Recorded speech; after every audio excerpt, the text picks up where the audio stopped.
मन मर्जी ड्रामे के अंदर अब एक नया शॉकिंग ट्विस्ट आ चुका है, क्योंकि अब पूरे ख़ानदान के सामने ज़ारा की मां की असलियत खुलकर आ चुकी है। सबको इस बात का पता लग चुका है कि भाई ज़ारा की मां ये सफ़ीना ही है। अब क्या हो सकता है आने वाली साथ में, अगर यहाँ पर जो हमज़ा की मां का रिएक्शन आता है तो ये हमज़ा को मजबूर करती है, बार बार हमज़ा को कहती है, हमज़ा के दिल में नफ़रत डालने की कोशिश करती है। तो क्या हमज़ा मजबूर होकर ज़ारा को इस घर से निकाल देगा? ज़ारा के सामने फिलहाल उस हिसाब से असलियत खुलकर नहीं आई। ज़ारा को जब इस बात का पता चलेगा कि भाई मेरी माँ के साथ इस खानदान ने ज्यादती की, तो क्या ज़ारा इन लोगों को कड़ी से कड़ी सजा सुना सकती। अब आने वाले साथ में क्या शॉकिंग ट्विस्ट पैदा होगा, आगे की कहानी के अंदर मजीद क्या क्या ट्विस्ट पैदा होंगी, क्योंकि मंशा अब तीसरे के बारे में भी सोचना शुरू हो चुकी है। इस हिसाब से हमज़ा की मां आती है, आकर हैदर भाई के सामने ये बात करती है, उससे कहती कि भाई जो मंशा का ख़ानदान था वो नुकरानी भेजी है और वो मंशा के बारे में डिटेल लेना चाहती थी। तो मैंने जो उसे साफ अल्फाज में इनकार कर दिया कि भाई हमारा जो वो मंशा के साथ किसी किस्म का कोई भी ताल्लुक या रिश्ता नहीं है। तो ये बातें जब हैदर सुनता है तो हैदर को इस मामले में बहुत ज़्यादा दुख होता है, क्योंकि वो नुकरानी नहीं थी, वो ज़ारा की मां थी।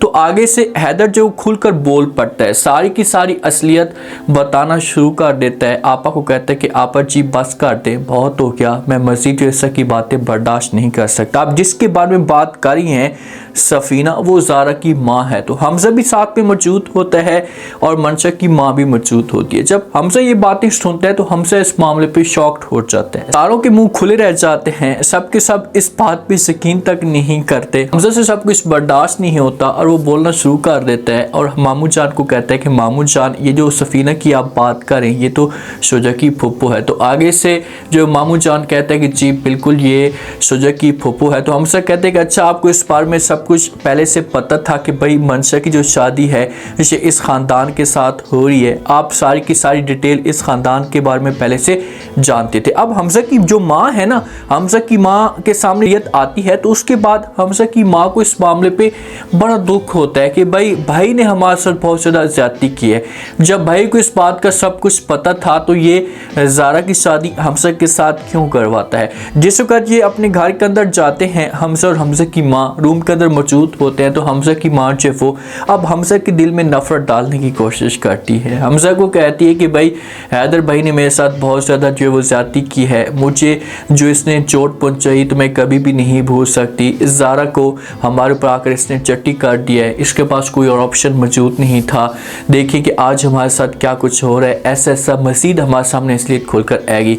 तो ये बात जब हमज़ा सोचते हैं, हमज़ा अब चेंज हो चुका है, हमज़ा पहले वाला नहीं रहा। तो इसी वजह से हमज़ा अपनी माँ को इनकार कर देता है, अपनी माँ को कहता है कि माँ जी इस वक्त मौके पे मैं ज़ारा के साथ बहुत खुश हूँ और ज़ारा भी मेरे साथ खुश है, हम दोनों के बीच में किसी किस्म की कोई भी प्रॉब्लम नहीं है। ज़ारा का जो माजी था, उसने जो मासी में जो कुछ भी किया या उसके ख़ानदान ने जो कुछ भी किया, मैं इस मौजू पे डिस्कस नहीं करना चाहता और मैं उस मौजू को हमेशा के लिए भूलना चाहता हूँ। प्लीज़ आप भी इस बात को हमेशा के लिए इस दिल से निकाल दें और ज़ारा के बारे में अच्छी सोच रखें, क्योंकि मुझे ज़ारा के ऊपर पूरा यकीन है। अब माँ अगर कोशिश करती है ना तो हमज़ा चेंज हो चुका है। हमज़ा कभी भी अपनी माँ की बात के ऊपर फोकस नहीं करेगा, माँ की बात को इतनी अहमियत नहीं देगा, माँ को इनकार कर देगा और कहेगा कि चाहे जो कुछ भी हो जाए मैं नहीं छोड़ सकता ज़ारा को, क्योंकि मैं अब ज़ारा के साथ सीरियस हूँ और ज़ारा भी मेरे साथ मोहब्बत करना शुरू हो चुकी है। जो मंशा की माँ होती है, इस बात का पता चलता है कि भाई मंशा के साथ ज़्यादती हो रही है, तो इसी वजह से मंशा को कॉल करती है, मंशा के सामने जो वो इस के सवालात करती है, उसे पूछने की कोशिश करती है। मंशा को कहती है कि भाई मुझे सच सच बताओ कि आपके साथ जो वो शुजा ज़्यादती करता है, आपको तकलीफ़ देता है। तो ये बातें जब मंशा सुनती है तो अपनी माँ को जवाब देती है और कहती है कि माँ जी मुझे सब कुछ पता है कि ये सारी की सारी जो गेम है जो हमज़ा डाल रहे हैं, हमज़ा आपको सब कुछ बता रहा है। तो माँ कहती है कि नहीं, हमज़ा इस किस्म का इंसान नहीं है और हमज़ा आपका नाम भी नहीं सुनना चाहता, वो तो आपके साथ नफरत करता है, तो आपके बारे में वो कैसे बात कर सकता है। तो ये बात जब मंशा सुनती है तो मंशा गुरूर के अंदर होती है, अपनी माँ को जवाब देती है। अभी भी मंशा उम्मीद लगा कर बैठी हुई कि भाई हमज़ा मेरे साथ मोहब्बत करता है। माँ को कहती कहती कि माँ जी ऐसा नहीं हो सकता, आज भी हमजा मेरे साथ मोहब्बत करता है, मेरे बारे में सोचता है, मेरे पीछे कुत्तों की तरफ भागता है, वो सिर्फ मुझे दिखाने के लिए, शायद मुझे जेलस करवाने के लिए ज़ारा के साथ जो वो सीरियस हो चुका है या ज़ारा के साथ अपने आप को एडजस्ट करने की कोशिश कर रहा है। तो माँ जहाँ पर ये बात सुनेगी तो माँ इनकार कर देगी और कहेगी कि ऐसा कुछ भी नहीं है, वो ज़ारा के साथ बहुत खुश है और उसे अब किसी किस्म की कोई परेशानी नहीं है। मंशा अपनी माँ को जवाब देती है, माँ को कहती कि आप बार बार हमजा की तारीफें इस वजह से कर रही हैं कि आप एक जंगल के अंदर रह रही थी, दोनों को हमजा ने उठाया और अपने घर में जगह दे दी। अब जहाँ पर आप सुकून के साथ रह रहे हैं, आप लोगों को किसी किस्म की कोई प्रॉब्लम नहीं है, तो इसी वजह से आप जो वो हमजा के बारे में इस तरह की कोई भी गलत बात नहीं सुन सकती। लेकिन जो कुछ भी मंशा कर रही है, ऐसा जो कुछ भी कह रही है मंशा, जहाँ पर ये गलत कह रही है। मंशा को इस तरह की बात नहीं करनी चाहिए। मंशा ठीक है, मंशा इस वक्त फ़िलहाल मौके पे तो उसके लिए पैसा बहुत कुछ अहमियत रखता है, जो उसके लिए ये सारी की सारी असेसन जो हैं वो अहमियत रखती हैं, लेकिन ऐसे ऐसे सब कुछ इससे छिनना शुरू हो जाएगा। जिस हिसाब से शुजा का रिएक्शन आता है या शुजा आकर बात करता है, तो ऐसा ऐसा मंशा से सब कुछ दूर होना शुरू हो जाएगा और फिर जाकर मंशा को इस बात का एहसास होगा कि यार जो पैसा है ये सारी की सारी वैल्यू नहीं रखता, पैसों के अलावा रिश्तों की भी कोई ना कोई अहमियत होती है। अगर मैं उस वक्त पैसे को तरजीह ना देती तो आज मेरे साथ ऐसा ना होता। लेकिन मंशा इतनी आसानी के साथ चेंज होने वाली नहीं है। एक औरत के साथ ज्यादती होती है ना, तो उसके बाद औरत को इस मामले पे एहसास हो जाता है कि यार मुझे ऐसा नहीं करना चाहिए ताकि दोबारा से मेरे साथ ऐसा ना हो। ये शुजा को ताने देती है, हालांकि यहाँ पर ये जुल्म सारे के सारे सहती और अपने आप को शुजा के साथ एडजस्ट करने की कोशिश करती, लेकिन ये अब तीसरे बंदे के पीछे भागना शुरू कर देती।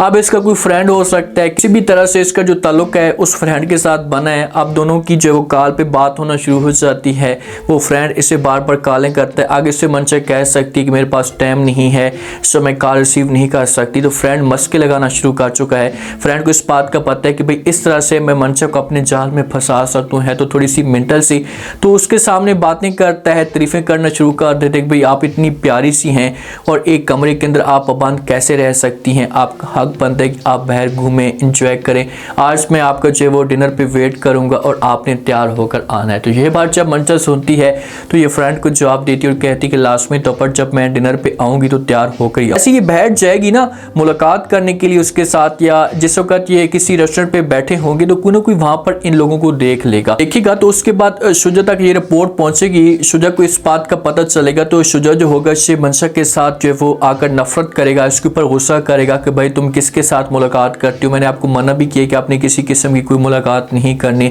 तो मंशा जो होगी ये शुजा के सामने यही बात रख देगी कि भाई ठीक है मैं किसी किस्म की कोई भी मुलाकात नहीं करूंगी, लेकिन आप ऐसा करें कि आप सीरत के साथ अपना जो ताल्लुक है जो हमेशा के लिए ख़त्म कर दें।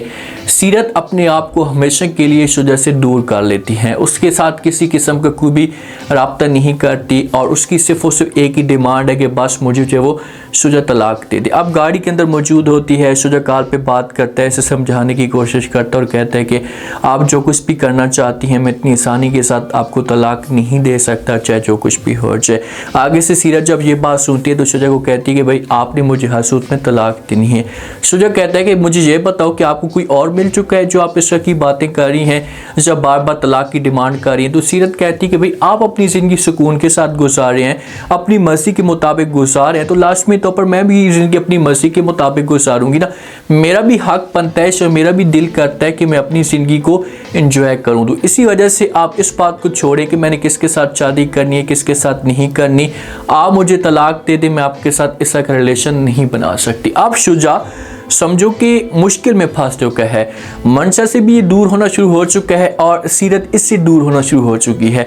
अगर ये आता है सीरत के पास तो मंशा बीच में दरार डालने की कोशिश करती है, कोई ना कोई तमाशा खड़ा कर देती है। जिस तरह से आप मंशा तीसरे बंदे के पीछे भागने के चक्रों में है, तो ऐसा मंशा शुजा से भी ऑटोमेटिक दूर होना शुरू हो जाएगी और शुजा फिर मुकम्मल तौर पर तनहा रह जाएगा। मंशा का अंजाम तो समझो कि दर्दनाक है, इसे सजा तो मिलेगी। ये मौके पे शुजा को तकलीफ दे रही है। हमजा और ज़ारा के बीच में जो हमजा की माँ है ये रार डालने की कोशिश करेगी, लेकिन हमजा को चाहिए जिस हिसाब से इस वक्त अपनी माँ को से इनकार कर रहा है कि भाई चाहे जो कुछ भी हो जाए, वो ज़ारा का मासी था या ज़ारा के ख़ानदान का मासी था, अब मैं इस बात के ऊपर यकीन नहीं कर सकता और मैं बहुत खुश हूँ ज़ारा के साथ, तो प्लीज़ आप मेरे साथ इस मौजू पे डिस्कस ना करो। आगे जाकर अगर ये कुछ ना कुछ और मज़ीद रार डालने की कोशिश करती है तो क्या हमजा जो होगा इसे हमेशा के लिए मंशा से दूर हो जाएगा। उम्मीद है आज का रिव्यू, आज के टीजर आप लोगों को पसंद आया होगा। आपने कमेंट सेक्शन में अपनी कीमती राय में आपको क्या लगता है, क्या नेक्स्ट आने वाले के साथ में अगर